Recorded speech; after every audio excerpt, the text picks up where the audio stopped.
और सीधे आपको छतरपुर की तस्वीरें दिखाते हैं जहां पर राष्ट्रपति द्रौपदी मुर्मू पहुंच चुकी हैं। और ये देखिए तस्वीर, मुख्यमंत्री भी पहुंचे हुए हैं, राज्यपाल भी मौजूद वहां पर, बाबा बागेश्वर भी मौजूद हैं। बागेश्वर धाम की ये तस्वीरें हैं, मंच के से हम आपको लाइव तस्वीरें दिखा रहे हैं। और ये देखिए मुख्य अतिथि के तौर पर द्रौपदी मुर्मू राष्ट्रपति यहाँ पर मौजूद हैं और मुख्यमंत्री मोहन यादव और राज्यपाल ने उनका स्वागत किया। बाबा बागेश्वर धीरेन्द्र कृष्ण शास्त्री भी यहाँ पर मौजूद हैं। चूंकि 251 कन्याओं का आज सामूहिक विवाह होना है और इस मौके पर राष्ट्रपति द्रौपदी मुर्मू मौजूद हैं। सामूहिक कन्या विवाह महोत्सव, और हर साल पंडित धीरेन्द्र कृष्ण शास्त्री कुछ इसी तरीके से कन्याओं का विवाह करवाते हैं सामूहिक तौर पर। 251 कन्याओं में से 108 आदिवासी कन्याएं हैं जिनका आज विवाह संपन्न कराया जाएगा और राष्ट्रपति द्रौपदी मुर्मू सभी को अपना आशीर्वाद देते हुए नजर आएंगी।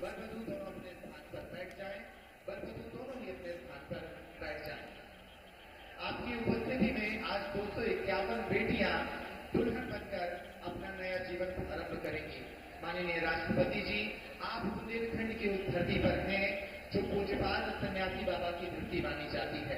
लगभग 320 साल पहले एक ऐसी विभूति ने इस धरती को जागृत किया अपनी साधना से। 1.25 लाख हनुमान चालीसा के पाठ के साथ इस धरती का जागरण किया और उन्हें भगवान हनुमान जी का साक्षात्कार हुआ। तभी से ये धरती जागृत है। ऋषियों की तपोभूमि इस धरती पर पूज्य महाराष्ट्र के आगमन के उपरांत नई ऊंचाइयां मिली और साधना का स्तर चरम पर पहुंचा।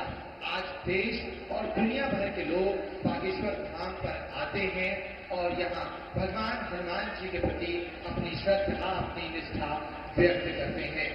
आज आपकी उपस्थिति में इस देश के अनेक राज्यों से हजारों लोग पहुंचे हैं। इतना ही नहीं, भारत के अलावा लगभग 20 देशों के 200 से ज्यादा NRI भी इस कार्यक्रम में उपस्थित हुए हैं। इसके अलावा भारत के अनेक मठ मंदिरों से दिव्य संतों की उपस्थिति भी इस आयोजन में हुई है। सन्यासी बाबा की इस धरती पर ये 6वां महोत्सव है। इस महोत्सव के साथ ही पूज्य महाराष्ट्र ने हाल ही में एक संकल्प के साथ इस धाम पर बनने वाले कैंसर अस्पताल का भूमि पूजन भी कराया है, जिसमें हमें भारत के प्रधानमंत्री माननीय श्रीमान नरेंद्र मोदी जी की उपस्थिति प्राप्त हुई थी। मैं आग्रह करता हूं पूज्य महाराष्ट्र से कि वे भारत की माननीय राष्ट्रपति जी का सम्मान करें, उनके स्वागत करें, तुलसी की माला के साथ उनका सर्वप्रथम स्वागत करें। वे धरती पर पहली बार पधारी हैं और उनके आगमन के साथ ये आयोजन नई ऊंचाई के साथ, नई प्रतिष्ठा के साथ सुशोभित हो रहा है। आप सभी तालियां बजाकर अभिनंदन करें। अब हनुमान यंत्र उन्हें भेंट किया जाएगा।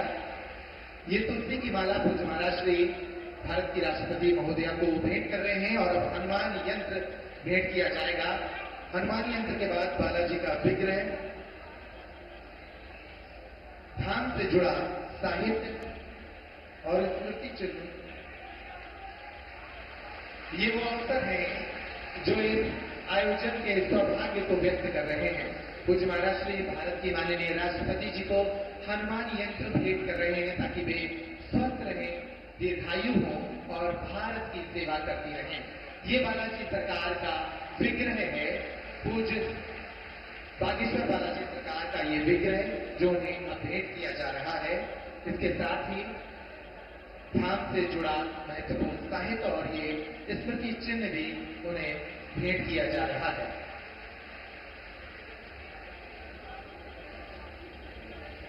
मैं आप सभी से आग्रह करता हूं कि आप अपना आसन ग्रहण करें। इस पूरे आयोजन से जुड़ी एक संक्षिप्त फिल्म है जो ये बताती है कि ये आयोजन बुंदेलखंड की धरती के लिए, इन बेटियों के लिए कितना महत्वपूर्ण है।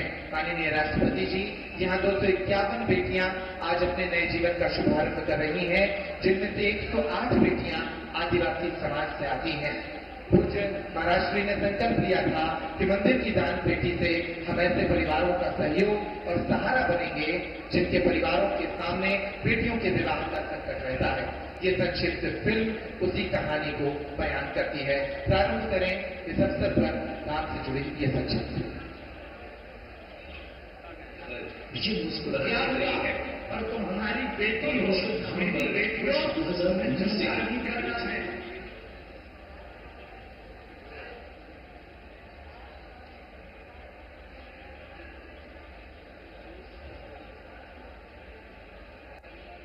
शुरुआत से लगा दें। धर्म पिता तो है, हमने जन्म भले ही नहीं दिया तो क्या हुआ, पर तुम हमारी बेटी हो, मेरी बेटी हो, तुम्हें चिंता नहीं करना है। जब तक हमारे तन में प्राण रहेंगे तब तक तुम बिना मां बाप के नहीं हो। बागेश्वर धाम के पीठाधीश्वर पंडित धीरेन्द्र कृष्ण शास्त्री जब जब अपने मंचों से कन्याओं के विवाह की ऐसी घोषणा करते हैं, तब तक देश की असहाय निर्धन बेटियों के चेहरे पर एक उम्मीद की चमक आ जाती है। बेटियों और उनके परिवारों को लगता है कि इस संसार में कोई है जो उनका सहारा बन सकता है।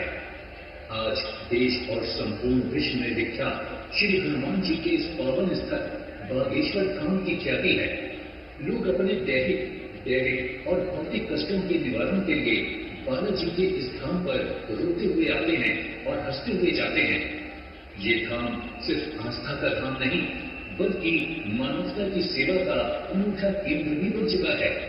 आज संपूर्ण भारत में इस बात की चर्चा है कि बागेश्वर धाम एक ऐसा अनूठा मंदिर है जहां की दान पेटी में आने वाला चढ़ावा सनातन धर्म की असहाय बेटियों के घर बसा रहा है।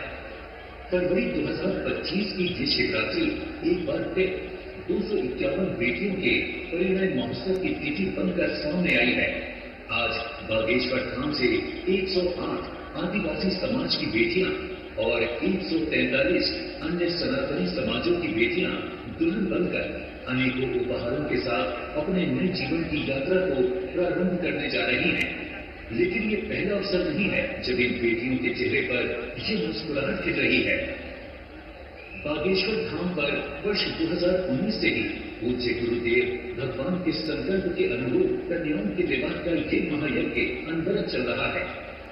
इस महान संकल्प की शुरुआत बागेश्वर धाम के पीठाधीश्वर ने अपनी निजी पीड़ा को अनुभव करते हुए प्रारंभ की थी। जब उन्होंने अपनी बहन के विवाह में गरीबी और दुख का सामना किया, तब उन्होंने ये प्रण लिया था कि वो अपने जीवन में अधिक से अधिक बेटियों का सहारा बनकर उनके विवाह कराएंगे। उनके इस संकल्प को पूरा करने के लिए संपूर्ण बागेश्वर धाम शिष्य मंडल और देश भर के सनातनी साथ चल पड़े हैं। 2025 में ये संकल्प नई ऊंचाइयों को छू रहा है, जब यहाँ 251 बेटियां नव दाम्पत्य जीवन में प्रवेश कर रही हैं। उन्होंने अब तक सामूहिक विवाह समारोह के माध्यम से 669 बेटियों का नया जीवन प्रारंभ कराया है, तो वहीं लगभग 400 बेटियों के विवाह में अलग अलग प्रकार से सहयोग कर चुके हैं। वो भारत के पहले युवा संत है जो अविवाहित होते हुए भी लगभग 1100 बेटियों के धर्म पिता बन चुके हैं।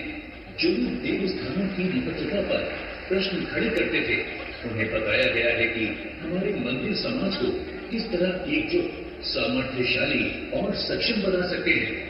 पूज्य गुरुदेव भगवान कहते हैं कि जिस दिन देश के सभी मठ मंदिर अपनी दान पेटियों से गरीब, दीनहीन, पिछड़े असहाय हिंदुओं की सहायता करना प्रारंभ कर देंगे, उस दिन ये भारत विश्व गुरु की चेतना का भारत बन जाएगा।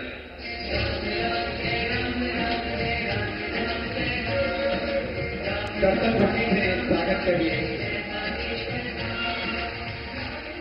कर्तव्य ध्वनि से स्वागत करिए। महज 3 मिनट की ये फिल्म थी और इस 3 मिनटों में आपको बताने का प्रयास किया गया कि कैसे ये महोत्सव अनेक पीढ़ियों के लिए वरदान साबित हुआ है। अब वरमाला की घड़ी आ गई है। मैं आग्रह करूंगा हमारे ब्राह्मणों से कि वो वैदिक मंत्रों के साथ वरमाला कराएंगे। हमारे